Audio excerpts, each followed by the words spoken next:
শুধু বড়রাই নয়, শিশুরাও ভুগতে পারে মানসিক বিষণ্ণতায়, এমনটাই বলছেন বিশেষজ্ঞরা।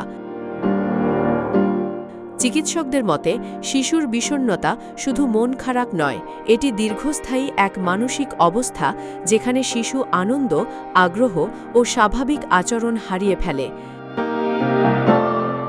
সাধারণত 2 সপ্তাহের বেশি সময় ধরে দুঃখ, আগ্রহহীনতা বা আচরণে বড় পরিবর্তন দেখা গেলে তা উদ্বেগের কারণ হতে পারে। লক্ষণগুলোর মধ্যে থাকতে পারে খেলার প্রতি আগ্রহ কমে যাওয়া, ঘুমের পরিবর্তন, খাওয়ার অভ্যেসে সমস্যা, একা থাকতে চাওয়া, অল্পতেই রাগ বা কান্না। অনেক সময় শিশুরা পেট ব্যথা বা মাথা ব্যথার মতো শারীরিক সমস্যার কথাও বলে।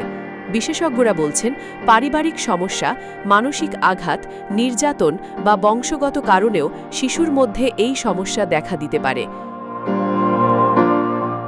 চিকিৎসা হিসেবে প্রথম ধাপে ব্যবহার করা হয় মানসিক থেরাপি এবং পারিবারিক সহায়তা। গুরুতর ক্ষেত্রে ওষুধের প্রয়োজন হতে পারে। বিশেষজ্ঞদের পরামর্শ, শিশুর আচরণে পরিবর্তন দেখলেই অবহেলা না করে দ্রুত মনোযোগ দেওয়া এবং প্রয়োজন হলে বিশেষজ্ঞের সাহায্য নেওয়া উচিত। ডেস্ক রিপোর্ট, কাল প্রকাশ।